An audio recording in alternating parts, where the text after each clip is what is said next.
ಬಹಳಷ್ಟು ಕಡೆ ಪಂಚಾಯತ್ ಅಧ್ಯಕ್ಷರು ಉಪಾಧ್ಯಕ್ಷರು ಮತದಾರರ ಹಕ್ಕು ಕಿತ್ತುಕೊಂಡು ತಮ್ಮದೇ ರೀತಿಯಲ್ಲಿ ಆಡಳಿತ ನಡೆಸುತ್ತಿದ್ದಾರೆ. ನವ ಪಾಳೆಗಾರನಂತೆ ವರ್ತಿಸುತ್ತಿದ್ದಾರೆ. ಗ್ರಾಮ ಸ್ವರಾಜ್ಯ ಮೀಡಿಯಾಗೆ ಸ್ವಾಗತ ಸುಸ್ವಾಗತ. ನಾನು ಚಂದ್ರಶೇಖರ ಬಾಳೆ. ಈ ಸಂಚಿಕೆಯಲ್ಲಿ ಮುಂಬರುವ ಪಂಚಾಯತ್ ಚುನಾವಣೆಯನ್ನು ರೈತರು ಕೃಷಿ ಕಾರ್ಮಿಕರು ತಮ್ಮ ಸಮಸ್ಯೆಗಳ ಪರಿಹಾರಕ್ಕಾಗಿ ಹೇಗೆ ಬಳಸಿಕೊಳ್ಳಬೇಕು ಅನ್ನೋದನ್ನ ನೋಡೋಣ. ಇಂದಿನ ಪರಿಸ್ಥಿತಿಯಲ್ಲಿ ಏನಾಗ್ತಿದೆ ಗೊತ್ತಾ? ಚುನಾವಣೆಯಲ್ಲಿ ಹಣ ಚೆಲ್ಲಿ ಗೆದ್ದು ಮುಂದಿನ 5 ವರ್ಷ ಲೂಟಿ ಮಾಡುವವರೇ ಹೆಚ್ಚು ಕಾಣಿಸುತ್ತಿದ್ದಾರೆ. ಹಾಗಾದರೆ ಇಂಥ ಭ್ರಷ್ಟರನ್ನು ನಾವು ಹೇಗೆ ತಡೆಯಬೇಕು? ಇದಕ್ಕೆ ಉತ್ತರ ನಮ್ಮ ಹಕ್ಕುಗಳಲ್ಲಿದೆ. ಗ್ರಾಮೀಣ ಮತದಾರ ಬಂಧುಗಳೇ, ಪಂಚಾಯತ್ ಚುನಾವಣೆ ಅಂದ್ರೆ ನಿಮ್ಮದೇ ಸರ್ಕಾರ ರಚನೆ ಮಾಡೋದು. ಹೌದು, ನೀವು ಆಯ್ಕೆ ಮಾಡುವ ಸದಸ್ಯರು ಅಧ್ಯಕ್ಷರು ನಿಮ್ಮ ಪರ ಕೆಲಸ ಮಾಡಬೇಕು. ಆದ್ರೆ ಈ ಸತ್ಯವನ್ನೇ ನಿಮ್ಮಿಂದ ಮುಚ್ಚಿಡಲಾಗಿದೆ.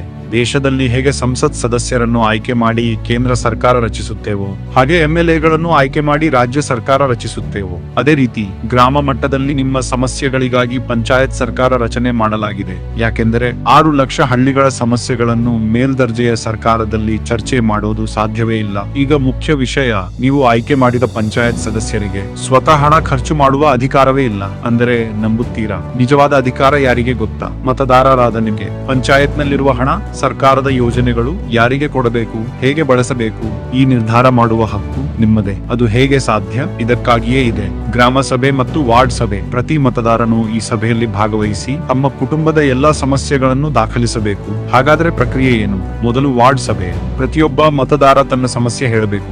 ಸಭೆಗೆ ಬರದವರ ಮನೆಗೆ ಹೋಗಿ ಮಾಹಿತಿ ಸಂಗ್ರಹಿಸಬೇಕು. ನಂತರ ಗ್ರಾಮ ಸಭೆ. ಇದನ್ನೇ ಗ್ರಾಮ ಸಂಸತ್ತು ಅಂತ ಕರೀತಾರೆ. ಇಲ್ಲಿ ಪ್ರತಿಯೊಬ್ಬ ಮತದಾರ ಒಬ್ಬ ಸಂಸದನೆ. PDO ನೇತೃತ್ವದಲ್ಲಿ ಎಲ್ಲಾ ಬೇಡಿಕೆಗಳನ್ನು ಸೇರಿಸಿ ಗ್ರಾಮ ಸಭೆಯ ಮುಂದೆ ಮಂಡಿಸಲಾಗುತ್ತದೆ. ಈ ಸಭೆಯಲ್ಲಿ ಪ್ರಾಮುಖ್ಯತೆ ಹೇಗೆ ಕೊಡಬೇಕು ಗೊತ್ತಾ? 1 SC ST ಸಮುದಾಯ, 2 ಕೃಷಿ ಕಾರ್ಮಿಕರು ಮತ್ತು ಸಣ್ಣ ರೈತರು, 3 ಕರಕುಶಲ ಕಾರ್ಮಿಕರು, 4 ಮಧ್ಯಮ ಮತ್ತು ದೊಡ್ಡ ರೈತರು, 5 ವ್ಯಾಪಾರಿಗಳು, ಕೈಗಾರಿಕೆ. ಇದೇ ನಿಯಮದ ಆಧಾರದಲ್ಲಿ ಹಣ ಮತ್ತು ಯೋಜನೆಗಳನ್ನು ಬಳಸಬೇಕು. ಆದ್ದರಿಂದ ಈ ಚುನಾವಣೆಯಲ್ಲಿ ನೀವು ಏನು ಮಾಡಬೇಕು? ಮತದಾರರ ಹಕ್ಕುಗಳನ್ನು ಕಾಪಾಡುವವರು ಮಾತ್ರ ಸ್ಪರ್ಧೆ ಮಾಡಬೇಕು. ಗ್ರಾಮ ಸಭೆ ನಡೆಸುವವರನ್ನೇ ಆಯ್ಕೆ ಮಾಡಬೇಕು.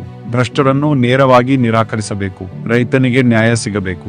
ಗ್ರಾಮಕ್ಕೆ ಅಭಿವೃದ್ಧಿ ಬರಬೇಕು. ಇದು ಬೇಡಿಕೆ ಅಲ್ಲ, ಇದು ನಮ್ಮ ಹಕ್ಕು. ಗಾಂಧೀಜಿ ಕಂಡ ಗ್ರಾಮ ಸ್ವರಾಜ್ಯದ ಕನಸು ನಾವು ಸಾಕಾರ ಮಾಡಬೇಕು. ಮುಂದಿನ ಸಂಚಿಕೆಯಲ್ಲಿ ಚುನಾವಣೆಯ ಮೊದಲು ಮತದಾರರು ಏನು ಮಾಡಬೇಕು ಅನ್ನೋದನ್ನು ವಿವರವಾಗಿ ನೋಡೋಣ. ಕರ್ನಾಟಕದ ಪ್ರತಿ ಗ್ರಾಮಕ್ಕೂ ಈ ವಿಡಿಯೋ ತಲುಪಿಸಿ ಮತ್ತು ನಮ್ಮ ಚಾನೆಲ್ಗೆ ಸಬ್ಸ್ಕ್ರೈಬ್ ಮಾಡಿ. ನಿಮ್ಮ ಬೆಂಬಲ ನಮ್ಮ ಶಕ್ತಿ. ಧನ್ಯವಾದಗಳೊಂದಿಗೆ ಗ್ರಾಮ ಸ್ವರಾಜ್ಯ ಮೀಡಿಯಾ.